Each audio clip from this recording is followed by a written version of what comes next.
It was just another Monday morning on the 7:45 bus into the city. You know how it goes. Everyone half asleep, clutching travel mugs, staring at phones, doing that commuter dance of avoiding eye contact while standing uncomfortably close. I had my routine down to a science. Bored at the Oakwood stop, grabbed the seat by the window just past the middle doors if possible, headphones in, podcast on, and mentally prepare for the workday ahead. Nothing special, nothing out of the ordinary. Just one more face in the crowd of people making their way through another week. That particular morning was especially packed. A minor delay on the subway had pushed more people than usual onto our route. I was lucky enough to snag my preferred seat early in the route, but by the time we hit downtown, the bus was standing room only, with that familiar press of bodies swaying together with each stop and start. I remember feeling grateful I'd gotten on early enough to sit, watching the crowd grow at each stop with a mixture of sympathy and relief that it wasn't me standing there holding the overhead rail. It's funny how we can go through the same motions day after day, seeing the same faces without really seeing them at all. We become background characters in each other's lives, the woman with the red coat who always gets off at 5th Street, the older gentleman who reads physical newspapers, the college student who always looks like she just rolled out of bed. We notice patterns more than people. At least, that's how it had always been for me. Let me tell you why this matters. In our increasingly digital world, these physical spaces where strangers converge, buses, trains, coffee shops, are some of the last frontiers of unplanned human interaction. We don't choose who stands next to us on the bus. We don't filter our fellow commuters like we filter our social media feeds. There's something beautifully random about it, something increasingly rare in our curated lives. And yet, most of us do everything possible to avoid meaningful connection in these spaces. We've perfected the art of being alone together. So there I was, halfway through an episode of my favorite true crime podcast, when the bus lurched to a stop at Westfield Avenue. The doors opened with that familiar hydraulic sigh, and another wave of commuters pushed their way in. Among them was a man I'd never seen before, tall with dark curly hair, wearing a navy peacoat and carrying a leather messenger bag that had clearly seen better days. What caught my attention wasn't his appearance, though he was certainly attractive in that effortless way some people just are. No, what made me look up was the fact that he was helping an elderly woman navigate the crowded bus entrance, making sure she had something to hold onto before letting go of her arm. The bus was packed by this point, standing room only, with people pressed against each other in that uncomfortable way that makes everyone stare at their phones even harder. The elderly woman he'd helped was looking around anxiously, clearly hoping for a seat. Without thinking much about it, I stood up and offered her mine. She thanked me with such genuine gratitude that it momentarily cut through my morning fog. I moved toward the back, resigning myself to standing for the remaining 20 minutes of my commute. As I was adjusting my position, trying to find a pole to hold that wouldn't put me awkwardly close to someone else's face, I felt a tap on my shoulder. I turned to find the man with the curly hair and messenger bag standing there, a slight smile playing at the corners of his mouth. "That was really nice of you," he said, gesturing toward the elderly woman now sitting comfortably in my former seat. I shrugged, a little embarrassed by the attention. "Anyone would have done it." "But they didn't," he replied. "You did." There was something about the way he said it, not flirtatious exactly, but warm and genuine, that made me really look at him for the first time. He had kind eyes, the type that crinkle at the corners when he smiled, which he was doing now. His curly hair was slightly damp from the light rain outside, and there was a small coffee stain on the cuff of his otherwise crisp white shirt. "I'm Alex," he said, extending his hand in the limited space between us. "Jamie," I replied, taking his hand briefly. Even that small contact felt charged somehow, like static electricity but pleasant. The bus lurched forward, sending everyone swaying. Alex reached up to grab the overhead rail, which put him just slightly closer to me than strictly necessary in the crowded space. I caught a hint of his cologne, something woodsy and subtle. "So, Jamie," he said as the bus settled into its rhythm, "are you always this chivalrous on public transportation? Or is today special?" I laughed despite myself. "Definitely not always. Sometimes I pretend to be asleep to avoid giving up my seat." His laugh was genuine, had tilted back slightly. "At least you're honest. I respect that." What followed was 20 minutes of conversation that flowed more easily than it had any right to between two strangers on a crowded Monday morning bus. We discovered we both worked downtown. He had an architectural firm, me in marketing. We both had a weakness for the cinnamon rolls from the bakery on 9th Street. We both seen the same obscure foreign film at the independent theater last month and had surprisingly similar takes on the ambiguous ending. There's something uniquely intimate about standing close to a stranger on public transportation, having a conversation while trying not to fall into them with every stop and start. You're physically closer than you would normally be with someone you've just met, which creates this strange bubble where normal social rules feel slightly suspended. Add to that the fact that Alex was undeniably charming and, well, exactly my type. And I found myself actually disappointed when we approached my stop.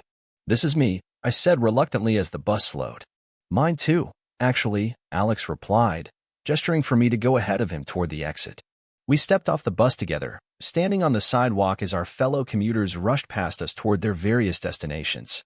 There was a moment of awkwardness that transitioned from the intimate bubble of the bus to the open reality of the street, where we were just two more people in the flow of the city. "Which way are you headed?" he asked, adjusting the strap of his messenger bag. I pointed east. "The Grayson Building." "You." "Westfield Tower," he said, pointing in the opposite direction.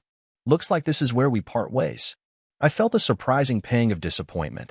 It seemed absurd to feel so connected to someone I just met, and yet there was something there, a spark, a possibility that I wasn't ready to let go of just yet. Alex seemed to hesitate as well, shifting his weight from one foot to the other. Then, with a determined look, he said, "You know, there's this great little Italian place around the corner from my office. Famiglia's. Have you been?" I shook my head. "I don't think so.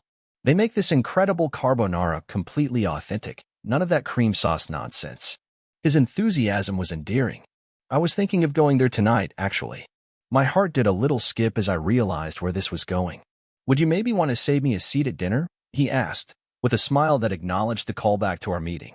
"Around 7? The question hung between us, full of possibility. There was something so refreshingly direct about it. No exchanging numbers with vague promises to grab coffee sometime. No social media stalking first. Just a simple invitation, a chance to continue what we'd started. "I'd like that," I said, surprised by how steady my voice sounded despite the flutter in my chest. His smile widened. "Great.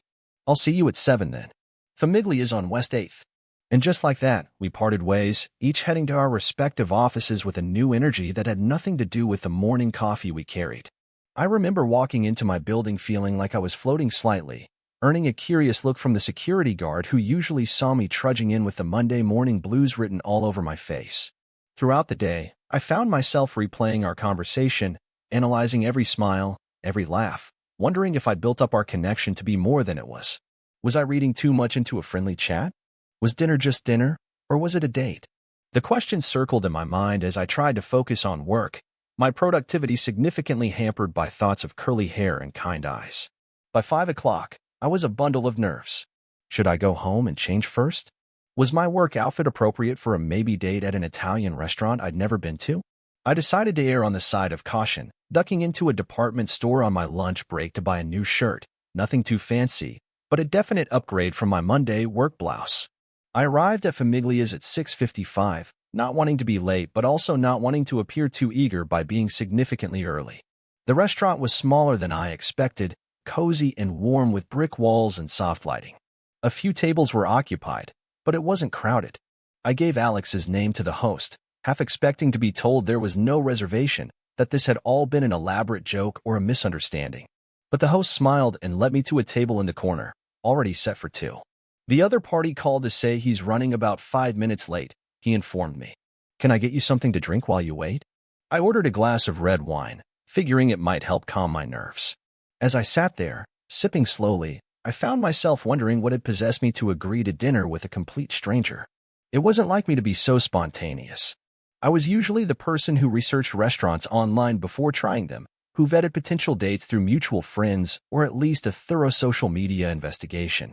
Yet here I was, waiting for a man I knew almost nothing about, simply because we'd had a good conversation on a bus. Before my thoughts could spiral further, the door opened, and Alex walked in. He'd changed 2 dark jeans and a light blue button-down that made his eyes look even more striking.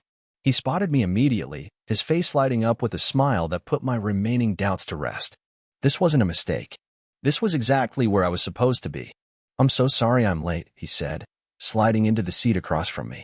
"Client meeting ran over." "Have you been waiting long?" I shook my head. "Just got here myself." There was a brief moment of adjustment, that slight awkwardness of seeing someone in a new context, without the buffer of a crowded bus to provide distraction or excuse the proximity. But then he smiled again, and it felt like the most natural thing in the world to be sitting across from him. "So," he said, unfolding his napkin, "did you save any more bus seats for the elderly after I left this morning?" And just like that, we were back in the easy flow of conversation from earlier.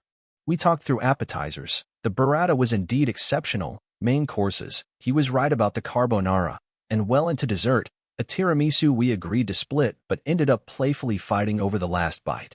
We covered the usual first date territory, childhood pets, college majors, travel disasters, favorite books, but there was nothing usual about how engaged I felt, how present in the moment. Let me explain why this matters. In an age where we often know too much about potential partners before we even meet them, their political leanings from Twitter, their vacation photos from Instagram, their professional history from LinkedIn.